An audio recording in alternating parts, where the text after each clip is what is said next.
USA is going to Play House again, Reggie Watts is going to Late Night, and Donald Glover's show is going to pilot. I better get going to telling these stories. This is C Plus News Time. It's C Plus News Time with your host, Chad White. I rarely do it on one take, but I did it on one take that time. I'm so good at what I do. Hello, everybody. Welcome back to C Plus News Time for the week of shit. God bless. Okay.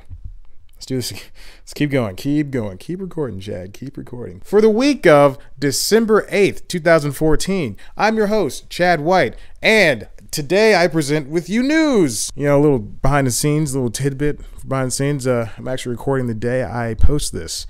This is going to be the first time, but I didn't get a chance to do it on Sunday. USA has renewed the fan favorite Playing House for a second season, weeks after saying that they're not going to be doing strict scripted comedy anymore. USA has reneged on that, and they picked up Playing House for a second season, like I just said. Deadline reported that the show was picked up 6 months after its first season run ended. That's a long 6 months, USA. I really loved that show. It's made by Jessica St. Clair and Lynn Parham. I don't know if I said the last name right, but those two ladies are doing a wonderful job. And Keegan-Michael Key's in that show, and the guy who played Gabe, I think his name is Zach, on The Office, he's on there too. It's a good show. It's a great show. I love it. Now Playing House, Benched, and Sirens are the only comedy shows that they're going to stay on USA. I don't know about the syndication rights for Modern Family. They paid a lot of money for that stuff, so hopefully they'll keep Modern Family too. Playing House reportedly had only okay ratings, but that didn't stop USA from renewing it, which is good. But the thing is, what they're doing with the second season is they're putting it in an on-demand format. Now, the second season is going to start playing later on this year, and it's probably going to start playing online or on their on-demand services like Xfinity or USA Now a week before the actual episode airs. So that's where most people watched it, and that's where the big audience is mostly going to be. It's going to be interesting to see that it'll start playing first on Charter on Demand, and then we'll see it next week on USA. So we'll see what happens with that. But hopefully they garner enough ratings to stay afloat in this crazy, crazy sitcom world. Next up, comedian and musician, or comediazician, Reggie Watts is heading to CBS's Late Late Show that'll be hosted by James Corden. This is probably the saddest news I've heard in a while. Reggie Watts is on Comedy Bang Bang, the TV show on IFC, and he also works with Scott Aukerman on the podcast sometimes, and now he's not going to be able to do those things because he'll be in Late Night.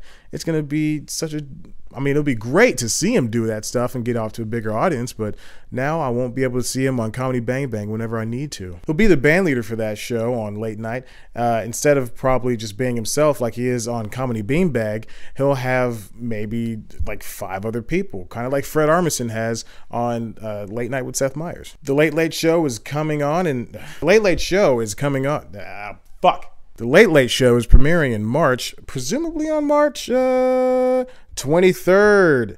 And so now that means we'll be getting a lot more guest hosts in between when Craigie Ferg leaves at the end of this month and the beginning of that season. In other Late Late Show hiring news, THR reports that Ben Winston will be serving as showrunner, and The Tonight Show's Rob Crabb will be serving as executive producer, as well as Tosh.0 co-creator Mike Gibbons will serve as co-executive producer as well as head writer. And Sheila Rogers and Josie Cliff have joined the show as producers. The Late Late Show is shaping up to be one of the weirdest possible late shows in all of late night, and hopefully we won't be missing too much of Reggie from the comedy Bong Bong. Scott Aukerman of Comedy Bing Bag has also said that we'll have enough Reggie Watts for the first half of 2015. So once the show continues on with its 40 episode season of season 4, I think season 5 is 40. One of those is a crazy number. It's like 20, 40. I don't know why it's so high. But we'll have enough Reggie Watts for at least 10 to 20 episodes. And finally, Donald Glover's comedy pilot called Atlanta has been ordered by FX. We found out about this news a few months ago that FX had ordered a pilot from Donald Glover, but now everything's coming together. The comedy is set against the backdrop of the Atlanta rap scene. It'll have Glover playing as Ernest Marks, A college dropout who reconnects with his long-buried ambition and sets out to seize the life he imagined for himself when his estranged cousin becomes a sudden star.